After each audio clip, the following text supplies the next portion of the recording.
Robot kinematics. इसमें सबसे पहले हम लोग को पोजीशन के बारे में पढ़ना पड़ेगा। पोजीशन बेसिकली एक पॉइंट का होता है और हम लोग के पास एक रेफरेंस कोऑर्डिनेट सिस्टम होता है यहाँ पर।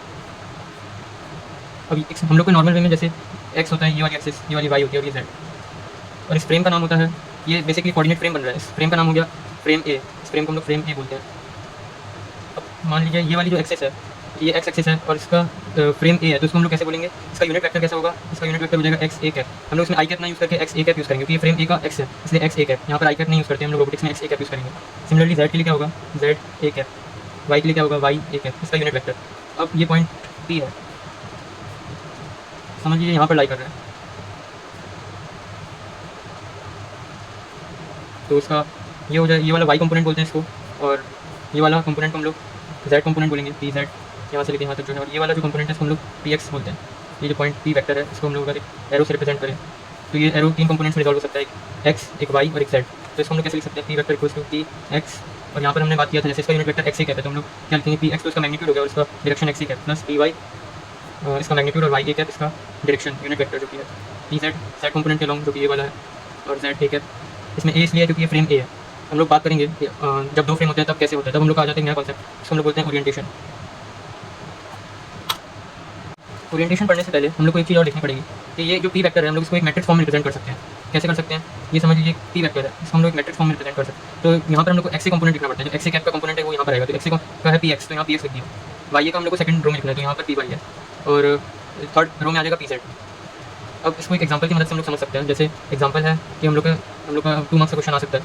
जैसे यहाँ पर एक पॉइंट दे देगा 2 3 4, अब हम लोग से पूछेगा कि इसका मैट्रिक्स निकालिए, तो इसका मैट्रिक्स बहुत सिंपल है, कुछ भी नहीं है। P X P Y P Z, ये हो जाएगा 2 3 4, सिंपल, एकदम सिंपल। ऐसे ही क्वेश्चन आएगा, ज़्यादा इजी है। इसके बाद जो हम लोग ने जो नहीं पढ़ा है वो ओरिएंटेशन है। ओरिएंटेशन क्या होता है? ये हमेशा 2 फ्रेम्स के बीच में होता है, बिटवीन 2 फ्रेम्स। इसको समझने के लिए हमारे पास 2 फ्रेम लेने पड़ेंगे। ये फ्रेम को हम लोग फ्रेम नहीं बोल सकते हैं, और दूसरा फ्रेम के लिए मैं अलग कलर ले रहा हूँ, कोई कन्फ्यूजन ना हो। ये हमेशा थोड़ा एंगल में रोटेटेड होगा इससे। ये एक अलग कोऑर्डिनेट सिस्टम है, इसको हम लोग फ्रेम भी बोलते हैं। और ये वाला जो एक्सिस है इसका नाम हम लोग देंगे वाई ए, और इसका unit vector Y A cap होगा। इसका ये वाला एक्स ए कैप होगा, और यहाँ पर होगा जेड ए कैप। ये एंगल, ये तीनों एंगल बना रहे हैं एक दूसरे के साथ में। ये एंगल समझ लीजिए θ1, ये θ2 और ये θ3। और फ्रेम बी का क्या होगा? यहाँ पर एक्स भी होगा, यहाँ पर वाई भी होगा, और यहाँ पर जेड भी होगा। अब ये एंगल जो होगा वो हमेशा आप देख सकते हैं एंटी क्लॉकवाइज में, मतलब बी को अगर हम लोग ए में रिजॉल्व करेंगे तो ये एंटी क्लॉकवाइज, ये हम लोग हमेशा एंटी क्लॉकवाइज एंगल लेते हैं। तो ये θ2 पॉजिटिव होगा, θ1 पॉजिटिव, θ3, क्योंकि सब एंटी क्लॉकवाइज है, इसलिए पॉजिटिव पेंडुलम को एंटी क्लॉकवाइज लेना पड़ता है। तो ये हो गया हमारा कोऑर्डिनेट सिस्टम्स। अब इसका डेरिवेशन तो बहुत बड़ा है, तो मैं उसमें नहीं जाऊँगा क्योंकि मुझे पता है आप लोग डेरिवेशन तो करते नहीं हो, इसलिए सिंपल मैं एक वर्ड ट्रिक दे रहा हूँ। तो हम लोग कैसे लिख सकते हैं? P X A cap plus P Y A cap plus P Z A cap. अब इस पॉइंट को अगर ये हम लोग का फ्रेम ए के रिस्पेक्ट में, अब फ्रेम बी के रिस्पेक्ट में हम लोग कैसे लिख सकते हैं? पी एक्स बी, मतलब फ्रेम बी के रिस्पेक्ट में अगर ये पॉइंट को हम लोग यहाँ प्लॉट करेंगे, इसका परपेंडिकुलर यहाँ लेंगे, तो ये वाला जो मैग्नीट्यूड होगा उसको हम लोग बोलेंगे एक्स बी। और अगर यहाँ पर पॉइंट करेंगे तो ये वाला जो लेंथ होगा, ये वाला पी एक्स ए बोलेंगे इसको, और ये वाला जो यहाँ पर होगा उसको हम लोग इसके रिस्पेक्ट में पी एक्स बी बोलेंगे। आई होप आपको समझ में आ रहा होगा। इस पॉइंट को हम लोग 2 फ्रेम से रिप्रेजेंट कर रहे हैं, एक है फ्रेम नंबर ए, एक है फ्रेम बी। तो बी में जब होगा तो उसका मैग्नीट्यूड एक्सिस के लॉन्ग पी एक्स बी होगा, और जब हम लोग ए एक्सिस के करेंगे तो पी एक्स और बी के करेंगे तो पी एक्स बी होगा, और इसका यूनिट कंपोनेंट एक्स बी होगा, पी वाई बी कैप होगा, plus P Z B cap होगा। ये हम लोग फ्रेम बी के रिस्पेक्ट में कर दिया है। आई होप आपको एक्स बी वाई बी और जेड बी के बीच में डिफरेंस पता चल रहा है। एक्स ए मतलब हो गया यूनिट वेक्टर अलॉन्ग ये वाली फ्रेम ए का unit vector along x axis, और फ्रेम बी का unit vector along x axis को हम लोग एक्स बी बोलते हैं, सिंपल। अब आपको एक बहुत सिंपल सी ट्रिक दे रहा हूँ। सबसे पहले आपको क्या करना है, यहाँ पर आपको ये लेना है एक मैट्रिक्स जो कि 3x1 मैट्रिक्स होगी। तो इसको आपको कैसे लिखना है? यहाँ पर लिख दिया P X A P Y A P Z A equals to, यहाँ पर हम लोग का मेन खेला होगा ये जो होगी वो रोटेशन मैट्रिक्स बोलते हैं। यहाँ पर एक ऐसे 3x3 मैट्रिक्स यहाँ बनेगी, और यहाँ पर होगा P Y A P X B P Y B P Z B. अब एक सिंपल सा है, जैसे ये हम लोग इस मैट्रिक्स को क्या बोलते हैं? इस मैट्रिक्स को बोला जाता है ए आर बी। इसका मतलब क्या होता है? जैसे rotation matrix of B with respect to A, तो हम लोग को सिंपल क्या करना पड़ेगा? जितना भी बी का टर्म्स है उसको ए के टर्म्स में कन्वर्ट करना पड़ेगा। बी विद रिस्पेक्ट टू ए बोला गया है, तो सिंपल पहले क्या कर देंगे? एक्स बी कैप जो है उसको हम लोग ए के टर्म्स में करना है, तो हम लोग एक्स बी कैप लिख देंगे, और यहाँ पर लिखेंगे ये एक इसका 1 1 कॉलम का हो गया। यहाँ पर लिखेंगे अच्छा, इससे पहले हम लोग यहाँ एक्स बी कैप को हम लोग वाई ए में करेंगे, क्योंकि देखिए एक्स बी जो है इसको हम लोग को 3 कंपोनेंट्स में रिजॉल्व करना पड़ेगा। एक्स बी को हम लोग ए के टर्म्स में करना चाहते हैं, तो एक एक्स बी एक्स ए के टर्म्स में होगा, एक्स बी जो है एक वाई ए के टर्म्स में होगा रिजॉल्व, और एक एक्स बी जो है जेड ए के टर्म्स में होगा। तो X B cap dot Z A cap, देख लीजिए, आपको सिंपल कुछ नहीं करना है, एक्स बी को यहाँ लिख लीजिए सिंपल, और इसको 3 कंपोनेंट्स में रिजॉल्व करना है, क्योंकि हम लोग बी का बी फ्रेम को ए में रिजॉल्व कर रहे हैं, इसलिए एक्स बी यहाँ पर सेम रहेगा, लेकिन हम लोग ए फ्रेम में कर रहे हैं तो X A Y A Z A, X को हम लोग ने 3 एक्सिस में कर दिया, एक्स ए वाई ए और जेड ए रिजॉल्व कर दिया, जिसको हम लोग डॉट प्रोडक्ट बोलते हैं, मतलब इसको हम लोग ने कॉस थीटा कर देंगे, इसका एक्स बी और एक्स ए का कॉस थीटा कर देंगे, और बी को ए के डायरेक्शन में रिजॉल्व कर देंगे। तो X B dot X A, X B dot Y A और X B dot Z A. Similarly हम लोग वाई बी के लिए भी करेंगे, क्योंकि वाई बी पहले यहाँ लिख देंगे वाई बी। अब सिंपल क्या है, X A cap dot Y A cap dot Z A cap. Similarly Z D के लिए भी कर देंगे, X A dot Y A cap Z D cap dot Z A cap. आप इसको अच्छे से याद कर लीजिए, ये वाली जो मैट्रिक्स है, ये वाली मेन मैट्रिक्स है, ये हमारे ये इससे हम लोग का बहुत ज़्यादा यूज़ आएगा, ये इसको रोटेशन मैट्रिक्स बोलते हैं। अगर ये निकालना आगे तो हम लोग का सब प्रॉब्लम सॉल्व हो जाएगा।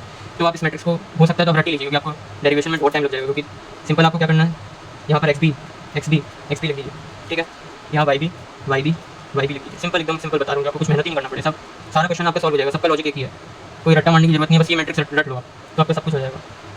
ये इसको रोटेशन मैट्रिक्स बोलते हैं। यहाँ सबको डॉट प्रोडक्ट करना है, डॉट डॉट डॉट लगा दो, और अब देखिए सब में एक चीज़ कॉमन है, X A Y A Z A, X A Y A Z A, X A Y A Z A. ये ट्रिक आपको कहीं पर नहीं मिलेगी, यूट्यूब में आप कहीं भी देख लीजिए, ये ट्रिक आपको कहीं नहीं मिलेगी, बहुत सिंपल है। आप सबसे पहले क्या करिए, एक्स बी को एक जगह लिखिए, वाई बी को एक जगह, जेड डी को एक जगह, अब फिर X A Y A Z A, X A Y A Z A, X A Y A Z A, simple, आपका रोटेशन मैट्रिक्स कंप्लीट। इसको हम लोग बोलेंगे A R B, rotation matrix of B with respect to A, simple. ये dot product है, आप dot product का मतलब जानते हैं ना, जैसे समझ लीजिए X B cap dot X A cap क्या होगा आपके हिसाब से। देखिए एक्स बी कैप क्या होगा, एक्स बी कैप मैंने बोला ही था, जैसे एक यूनिट वेक्टर है तो इसका मैग्नीट्यूड हमेशा 1 होता है यूनिट वेक्टर का, और इसका मैग्नीट्यूड भी 1 है क्योंकि ये भी यूनिट वेक्टर है। और इन दोनों के बीच में जो एंगल है कॉस थीटा ए बी, ये होगा, ऐसे ही सबके लिए होगा, उतना मैं लिखने नहीं जा रहा, बहुत लंबा हो जाएगा वीडियो। तो क्योंकि ए डॉट बी क्या होता है, mod of A mod of B cos theta A B, यही होता है ना। तो वैसे ए तो हमारा एक्स बी है, तो इसका मैग्नीट्यूड तो कितना 1 है, बी का मैग्नीट्यूड 1 है, और इन दोनों के बीच में एंगल जो है वो थीटा ए बी है, वो हम लोग को क्वेश्चन में सब दे देंगे। ऐसे हमको रोटेशन मैट्रिक्स फाइंड करना होगा, तो मतलब सब सारे क्वेश्चन हमारा हल हो जाएगा। ये आप बस रिमेंबर करके रखिए, ये रोटेशन मैट्रिक्स आपको याद करके रखना है बस, और कुछ नहीं। आपका पूरा मतलब मैं बता रहा हूँ रोबोटिक काइनेमेटिक्स में आपका फुल मार्क्स आ जाएगा अगर आपने याद कर लिया, इसके बाद में कुछ नहीं है।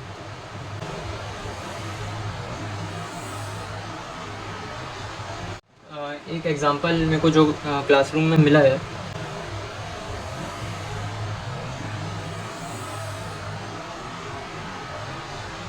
हम लोग को देखना है क्वेश्चन में पूछ क्या रहा है। क्वेश्चन में पूछ रहा है फाइंड द रोटेशन मैट्रिक्स, मैंने अभी बताया रोटेशन मैट्रिक्स हम लोग आर से डिनोट करते हैं, of point P if it's frame B is rotated 30 degree about Z axis related to frame A. तो हमेशा याद रखना, पहले जब भी रोटेशन मैट्रिक्स है तो आर लगा देना सबसे पहले, फिर देखना फ्रेम बी बोल रहा है तो फ्रेम बी, और जिसके रिस्पेक्ट में बोल रहा है relative to frame A, relative वाला हमेशा ऊपर में आएगा, इसको हम लोग बोलते हैं rotation matrix of point in frame B जो पहले आएगा उसको हम लोग नीचे लिख देंगे, relative to frame A, relative वाला हमेशा ऊपर जाएगा। आपको समझ में आ गया होगा। अब इसमें बोल रहा है find if it's frame is rotated 30 degree about the Z axis related to frame. सबसे पहले हमको ड्राइंग बनानी पड़ेगी, तो एक फंडामेंटल कॉन्सेप्ट बता देता हूँ, ये हमेशा याद रखना है।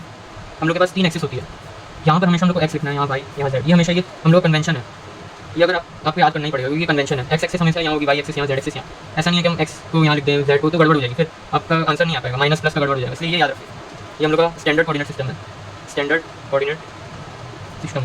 अब इसके बेस पे हमको क्या लिखना है, find the rotation matrix of point B if it's frame is rotated 30 degree about the Z axis. अब ये यहाँ पर बहुत बड़ा खेल है, जैसे अबाउट आपको क्वेश्चन में बोल देगा, 90% क्वेश्चन में आपको अबाउट बोल देता है, अबाउट एक एक्सिस घुमाता है, तो यहाँ पर बोल दिया अबाउट जेड एक्सिस। आपको क्या करना है, अबाउट जिसका बोलेगा तो यहाँ पर उसको टॉप पे ले जाना है, अबाउट जिसमें बोलेगा, मैं फिर से रिपीट कर देता हूँ, जिसके अबाउट पे रोटेशन हो रहा है, यहाँ पर जेड एक्सिस है जैसे, तो ये जेड एक्सिस को आपको ऊपर में ले जाना है, कि वाई एक्सिस है ना, तो यहाँ पर आपको जेड लिख देना, जेड एक्सिस। और ये फ्रेम ए है, तो इसको हम लोग कैसे बोलेंगे, जेड ए है। और इसके बाद में निकाल रहा है ये वाली एक्सिस।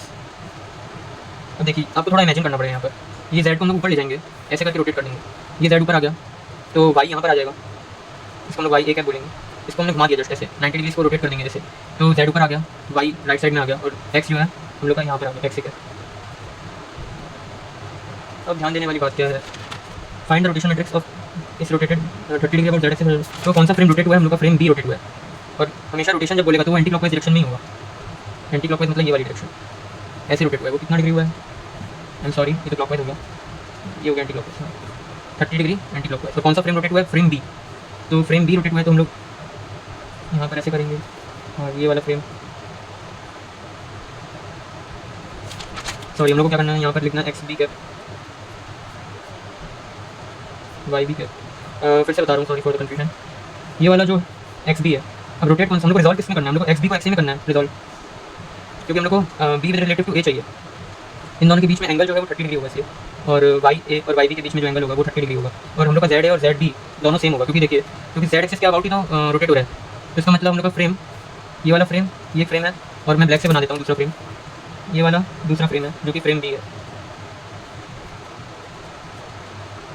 इनिशियली हम लोग का जो फ्रेम था ए, वो नॉर्मल ब्लू पेन से ड्रॉ किया हुआ है, कन्फ्यूजन ना हो इसके लिए मैं इसको मार्क कर देता हूँ। ये वाला फ्रेम ए है, और हम लोग का फ्रेम बी जो है वो ब्लैक में ड्रॉ किया हुआ है, ये फ्रेम बी है। हाँ, तो ये हम लोग का फ्रेम ए है। अब ये एंटी क्लॉकवाइज रोटेट हुआ, फ्रेम बी पे आ गया। अब हम लोग को क्वेश्चन में बोला है कि frame B with relative to A, तो हम लोग को क्या करना है? ए आर बी हम लोग ने पढ़ा था कैसे था, यहाँ हम लोग X B X B X B जो नीचे में दिया होगा उसको हम लोग हमेशा यहाँ लिखेंगे, X B Y B Y B Y B, Z B Z B Z B, dot dot dot X B dot X A Y A Z A, X A Y A Z A, X A Y A Z. ये सब unit vectors हैं, ये बहुत important बात है, ये सब unit vectors हैं, इसलिए इनका मैग्नीट्यूड सबका 1 है। अब सिंपली देख, यहाँ पर हम लोग को एंगल कंसीडर करना पड़ेगा ना, कि क्योंकि सबका मैग्नीट्यूड तो 1 है, तो इसका क्या वैल्यू होगा? कॉस थीटा, सबका कॉस थीटा ही होगा, लेकिन सबका थीटा अलग अलग है, इसलिए सबका वैल्यू अलग अलग होगा। एक्स बी डॉट एक्स ए का मतलब क्या हुआ कि ये वाला जो एंगल है एक्स बी और एक्स ए के बीच में कितना है? कॉस 30। एक्स बी और वाई ए, एक्स बी हमारा यहाँ है, वाई ए हमारा यहाँ है, तो ये 90 है, तो ये कितना हो जाएगा? 60 डिग्री, क्योंकि ये वाला और ये वाला तो ऑर्थोगोनल है, 90 डिग्री है, तो 90 माइनस 30 60 होगा। तो एक्स बी हमारे यहाँ है, वाई ए यहाँ है, तो कॉस 60। ऐसे हम लोग सप्लाई कर लेंगे एक्स बी और जेड ए। अब यहाँ पर इंपॉर्टेंट चीज़ है, जिसके अबाउट में रोटेशन हो रहा है वो तो उसके बीच में, और जेड, ये जेड ए है हमारा, और यहाँ पर एक्स बी है। आप विजुलाइज करने की कोशिश करिए, ये हमारा एक प्लेन है, ये जेड एक्सिस है। अब जेड एक्सिस एक 90 डिग्री प्लेन में है एक्स बी के साथ में, ये एंगल तो 90 डिग्री हुआ ना, तो ये एंगल 90 है, तो हम लोग क्या लिखेंगे? जेड कॉस 90, वाई बी और एक्स ए 30 प्लस 60 प्लस 30, तो हो गया कितना? 120। वाई बी वाई ए कॉस 30, और बाकी सब आप कर लेंगे, बहुत सिंपल है। वाई बी जेड ए, तो जब भी जेड आएगा तो 90 हो ही जाएगा, क्योंकि एक अलग प्लेन में है, ये तो परपेंडिकुलर है ना इस प्लेन के जेड एक्सिस, तो हमेशा 90 होगा, तो cos 90। Z B dot X A भी कॉस 90 होगा, जेड बी जहाँ भी जेड बी आएगा तो कॉस 90 लगा देना, आप आँख बंद करके। अब जेड बी और जेड ए ये इंपॉर्टेंट है, यहाँ पर मत आँख बंद करके 90 लगा देना, यहाँ थोड़ा अपना दिमाग लगा लेना। ये जेड बी है और ये जेड ए है, इन दोनों के बीच में कितना एंगल है आप बताइए? ये तो सेम है ना, जेड ए और जेड बी तो सेम है, तो एंगल कितना? 0 डिग्री, पैरेलल है दोनों। ये हमारा ए आर बी बन गया। नेक्स्ट क्वेश्चन देखिए, find rotation matrix of point P if frame B is rotated 30 degree about Y axis related to frame A. तो सबसे पहले हम लोग को इसमें मैंने बोला डायग्राम सबसे पहले बनाना बहुत जरूरी है, वरना हम लोग कुछ समझ ही नहीं पाएंगे। सबसे पहले हम लोग को फ्रेम ए बनाना है, फ्रेम ए बनाना है, और मैंने क्या बोला था, जिसके अबाउट में हम लोग घुमाते हैं उसको हम लोग हमेशा यहाँ रखते हैं, तो वाई ए और वाई बी दोनों यहीं पर होंगे। तो मैं इसको इससे बना देता हूँ, दूसरे वाले को मैं ब्लैक यूज़ कर रहा हूँ फ्रेम ए के लिए, और ब्लू यूज़ कर रहा हूँ फ्रेम बी के लिए। इसका ये हो गया वाई ए, और मैंने आपको बताया था एक और चीज़, कन्वेंशन हमेशा याद रखना। ये हमारा हो गया एक्स वाई और जेड, ये कन्वेंशन है, इसको हमेशा याद रखना। ये स्टैंडर्ड फॉर्म है हमारा, और इसमें हम लोग को कुछ घुमाने की जरूरत ही नहीं, क्योंकि स्टैंडर्ड फॉर्म तो हम लोग का जो प्रॉब्लम में दिया उससे मैच ही कर रहे हैं, तो हम लोग ऐसे ही रखेंगे। एक्स यहाँ आ जाएगा, जेड यहाँ आ जाएगा। अब 30 डिग्री घुमाया है फ्रेम बी को, तो हम हमेशा बोलते हैं कि ये एंटी क्लॉकवाइज डायरेक्शन में घूमता है 30 डिग्री, तो जेड जो है वो यहाँ आ जाएगा, जेड बी 30 डिग्री, और यहाँ पर एक्स भी आ जाएगा।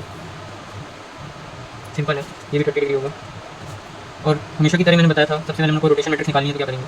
एक्स बी यहाँ बिठा देंगे, X B X B X B, Y B Y B Y B, Z B Z B Z B, यहाँ डॉट लगा देंगे सामने, X A Y A Z, X A Y A Z, X A Y A Z.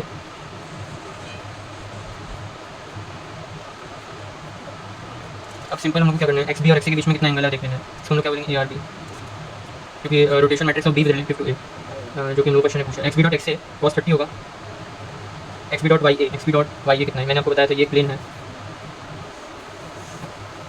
ये plane है, और ये वाली जो एक्सिस है ना, बहुत लोग इसमें गलती कर देते हैं, ये एक अलग एक्सिस है, ये प्लेन के परपेंडिकुलर है, ये जो ऊपर में जो एक्सिस है वो हमेशा प्लेन के परपेंडिकुलर है। तो यहाँ पर वाई ए आ रहा है, तो ये कॉस 90 हो जाएगा। X B dot Z A कितना होगा?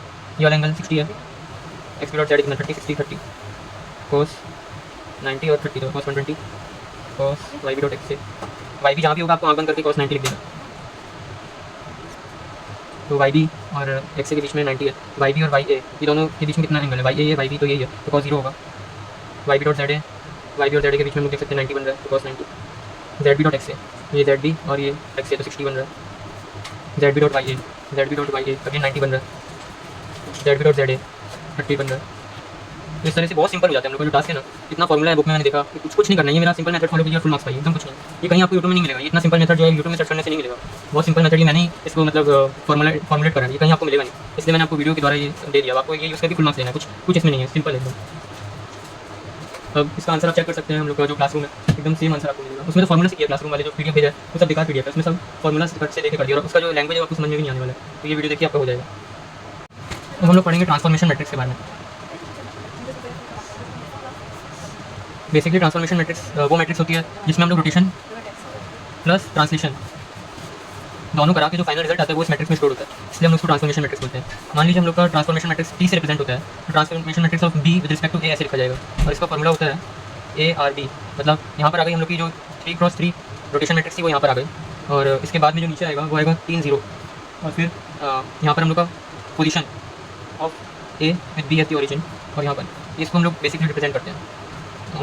इसको हम लोग एक एग्जाम्पल से समझेंगे। जैसे हम लोग के जो पीडीएफ दिया है उसमें क्वेश्चन है, मैं उसको जल्दी से नोट डाउन कर लेता हूँ, लेकिन उससे पहले एक फॉर्मूला है वो लिख लेता हूँ। जैसे हम लोग के पास ए पी मतलब पोजीशन ऑफ ए या 1 is equals to A T B A sorry B, ये आपको बाद में समझ में आ जाएगा जब मैं न्यूमेरिकल करूँगा, अभी तो आपको नहीं समझ में आ रहा होगा। बेसिकली अगर मैं इसको एक्सपेंड करूँगा हम उसको ऐसे लिख सकते हैं P A X P X A P Y A P Z A 1, यहाँ पर आ जाएगा A R B 0 0 0 A P P O 1 P Y A, यहाँ पर आ जाएगा पी और वाई ए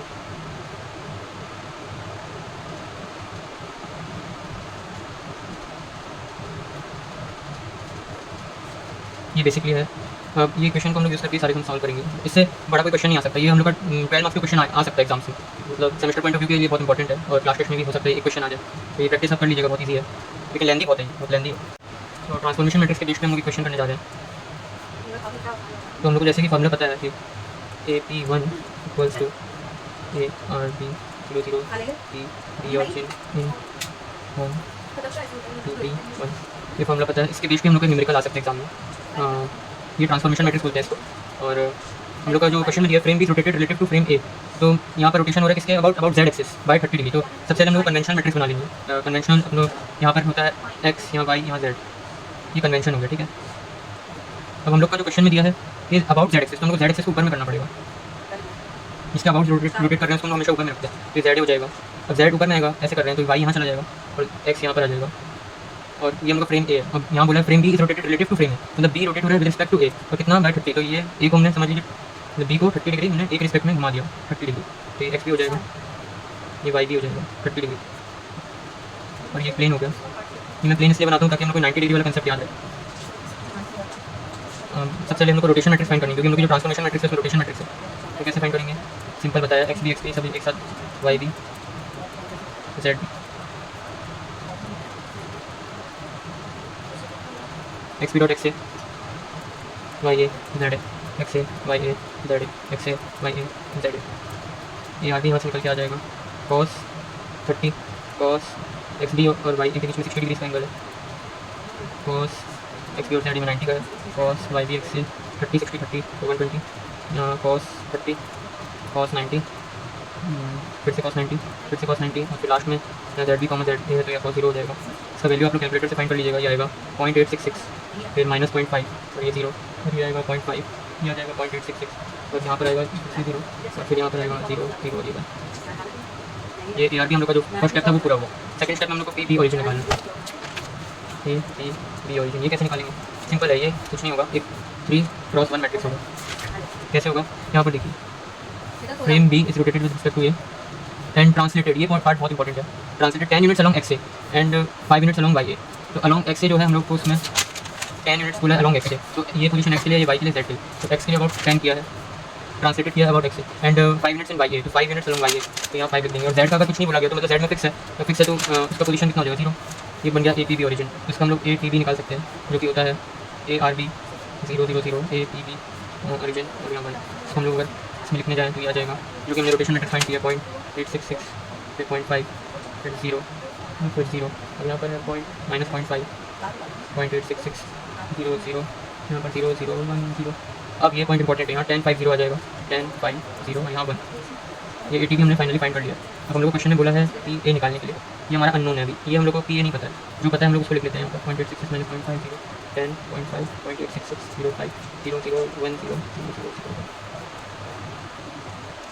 और यहाँ पर हम लोग को क्या करना है 370, जो क्वेश्चन में PB हम लोग को देख दिया है 370 और यहाँ पर हम लोग को फॉर्मूला में आ रहा है 1, एक नीचे में 1 होगा, होमोजेनिटी मेंटेन करने के लिए होता है 1। तो इसको मल्टीप्लाई करेंगे तो हमारे को मिल जाएगा यहाँ पर AP का वैल्यू मिल जाएगा